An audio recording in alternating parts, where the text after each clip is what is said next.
Olá galera!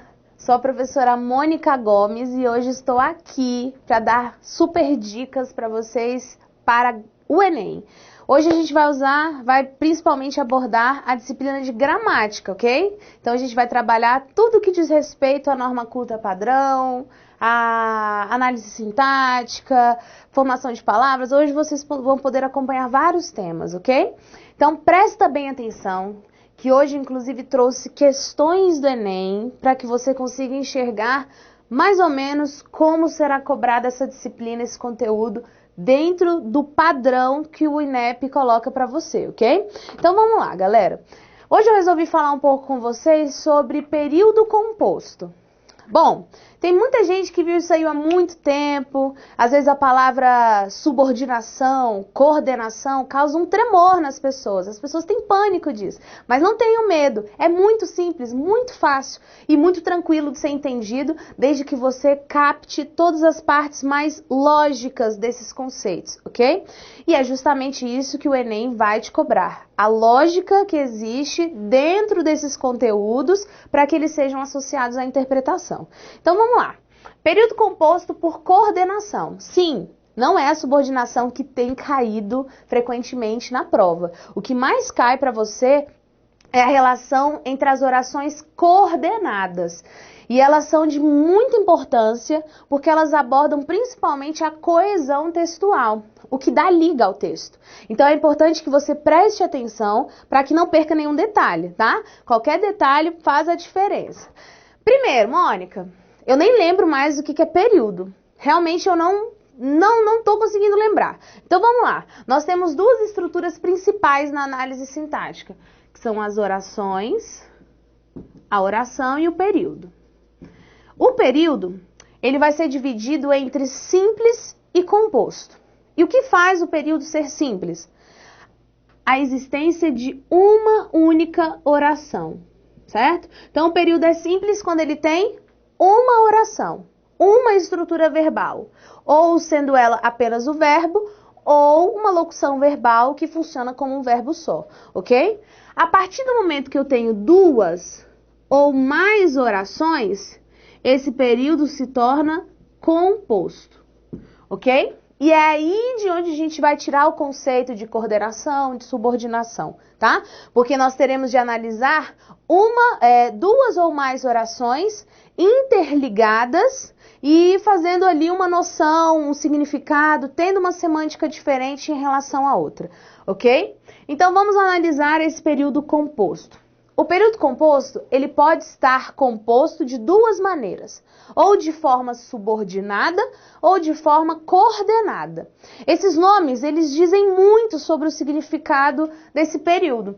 Porque olha só, vamos pensar comigo, se o período composto por subordinação, você associa a algo dependente, algo que necessita do outro, então aqui eu terei orações ligadas uma à outra de forma dependente. Uma precisa da outra para ter sentido. Já no período composto por coordenação, a ideia é justamente inversa. Eu tenho orações que são independentes uma da outra. Elas conseguem se desconectar. Eu tenho apenas, em algumas delas, um conectivo que as liga e faz aí dar aquela ideia, aquele valor semântico para a oração. Mas as estruturas dessas orações são completamente independentes. Eu consigo enxergar sujeito e predicado, todos os termos essenciais em cada uma delas. Mas é importante que você preste atenção. Quando essas orações estão ligadas uma à outra por algum conectivo, este conectivo tem um valor semântico. E é onde a banca vai te cobrar bastante. Ela vai querer saber qual é esse valor semântico. E aí você vai ter de interpretar, beleza? Vou te dar umas dicas aqui agora de quais são essas orações coordenadas. E aí sim, você conseguirá encontrá-las e identificá-las de forma muito mais prática. Então vamos lá. Essas orações coordenadas estão divididas em duas categorias, ok? A categoria de orações coordenadas sindéticas e as orações coordenadas assindéticas.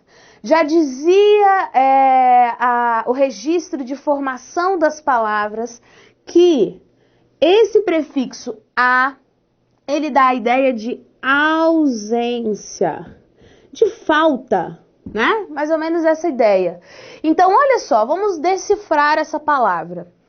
Se o prefixo a significa ausência, a palavra sindética provém da palavra síndeto, que significa conectivo. Então, a gente já consegue descobrir que tipo de oração coordenada é essa. É uma oração coordenada, ou seja, independente, de forma semântica e sintática.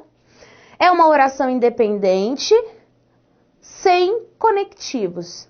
Então, ela vai ser introduzida, pode ser ligada a uma outra através de vírgulas, tá? E elas não têm conectivos, não tem palavras que liguem uma oração à outra, são assindéticas. Ao contrário delas, nós temos as sindéticas. Essas aqui têm conectivos que ligam as orações. E aí, à medida que esses conectivos forem aparecendo, a gente consegue, então, classificá-las de certa forma, tanto em relação ao sentido, quanto em relação ao período aqui, quanto em relação à sintaxe delas. Então, vamos lá. Vamos lá.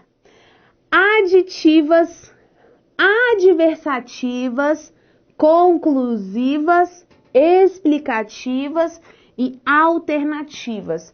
Vamos mastigar cada uma delas. Ora, uma oração que é aditiva, ela expõe a ideia de soma, de adição. Por exemplo, Mônica, eu fui ao shopping e assisti ao meu filme preferido. Então, eu tenho orações que estão juntas, ligadas, e são independentes, mas estão ligadas por um conectivo que dá uma ideia de soma de ações, ok? Eu tenho também as orações adversativas, que expõem uma ideia de adversidade, de contrariedade. Quais são os conectivos que vão aparecer aqui constantemente? Mas, porém, entretanto, certo? As conclusivas, que expõem uma ideia de conclusão. Já dizia aquele filósofo, penso, logo existo. Esse logo expõe uma ideia de conclusão e introduz uma oração coordenada, sindética, conclusiva. Próximo aqui, explicativas, expõem uma ideia de explicação. Principal conjunção que vai aparecer aqui, por quê? Certo? Por exemplo, eu estudei muito porque precisava passar no Enem. Então, eu tenho uma ideia explicativa. As alternativas vão aparecer expondo uma ideia de opção, de alternância. Ou vou à festa, ou estudarei para a prova. Então, eu tenho duas opções expostas aí pelo par de conjunções ou. Beleza? Além do ou, eu tenho ora, tenho seja, e assim vai. Várias outras conjunções que vão expor essa ideia de alternância. Deu para dar uma lembrada básica? Então vamos agora resolver uma questãozinha que ela é a cara do período composto por coordenação. Olha ele aí. A preguiça é a mãe de todos os vícios, mas uma mãe é uma mãe. E é preciso respeitá-la. Pronto. Vamos ver o que eles vão cobrar aqui nesse item, nessa questão. Nessa charge, o recurso morfossintático, essa palavra aí não me é estranha, mas vamos revê-la? Morfossintático vem de morfossintaxe. Toda vez que ele fala em morfossintaxe, ele quer que você associe as ideias de morfologia e as ideias de sintaxe. O que significa isso? Significa lembrar. com certeza, lembrar de que a morfologia, o estudo de todas as classes gramaticais, está diretamente associado com a análise sintática, o estudo dos termos oracionais. Então, o que você tem que analisar aqui, galera? Olha só, você tem de analisar a classe gramatical das palavras pronome, substantivo, artigo, verbo, conjunção, qualquer que seja, com análise sintática. Sujeito, o que é sujeito? Quais são os sujeitos?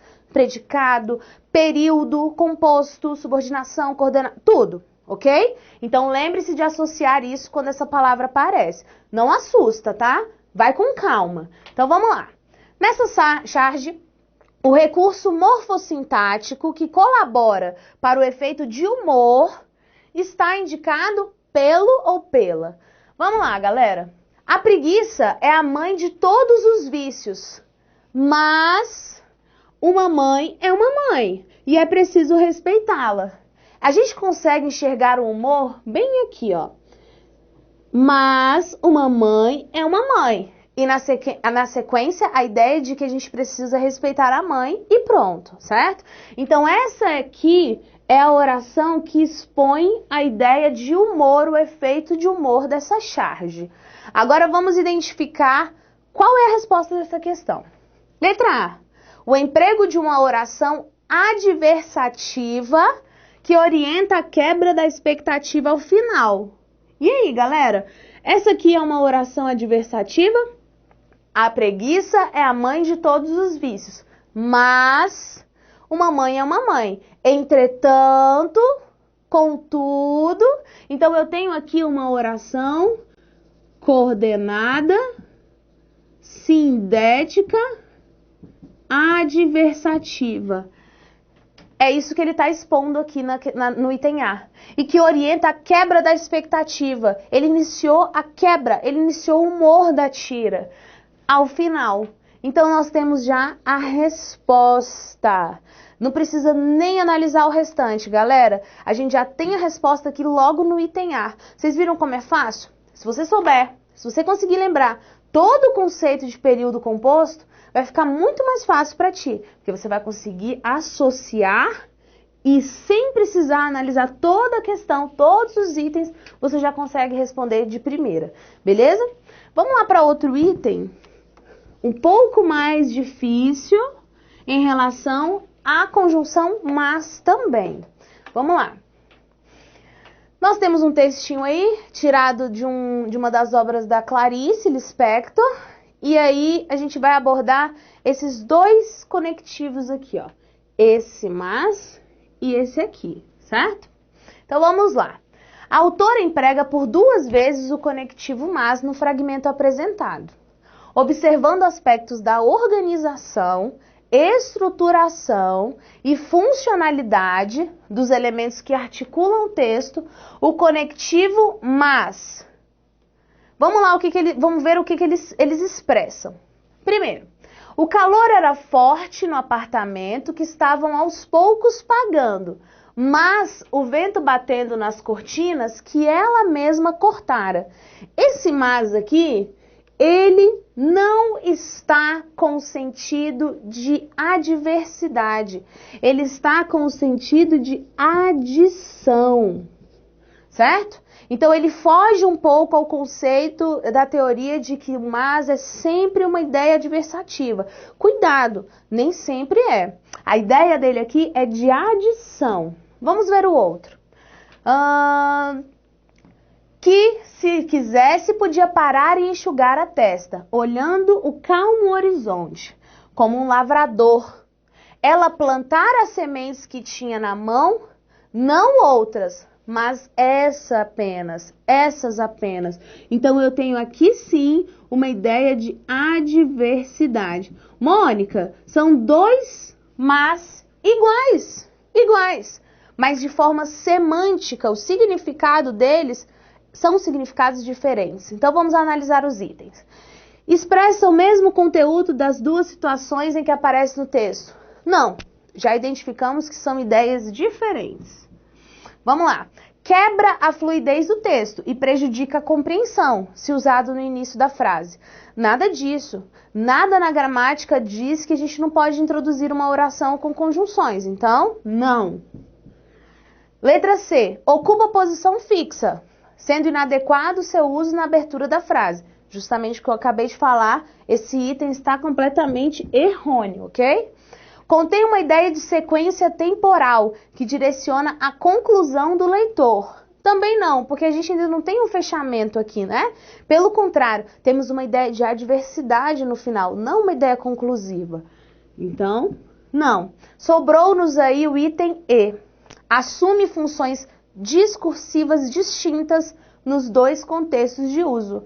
Certo? Certíssimo. Nós identificamos aqui duas ideias discursivas, dois valores semânticos diferentes para o mas. Então, nós temos a resposta aqui na letra E. Fácil ou difícil? Muito fácil. Aqui, a gente tem mais interpretação do que propriamente o conhecimento gramatical. Mas é primordial que você preste atenção, capte todas as funções que aquela palavra tem, principalmente identifique-a como, saiba identificá-la em qual classe gramatical ela se apropria, né? As suas características fazem parte, e aí fica muito mais fácil de você distingui-la no texto. E quando você se enxergar fazendo uma questão assim, vai ficar muito mais fácil para você diferenciá-las, beleza? Espero que hoje eu tenha conseguido ajudá-los aí de alguma forma. Peço que continuem olhando os vídeos, a gente vai trazer cada vez mais dicas para você que vai fazer o Enem, para arrasar no Enem esse ano. E fico por aqui, um beijo para todo mundo que está assistindo o canal, que está assistindo, que está curtindo, que está compartilhando, beleza? E até mais!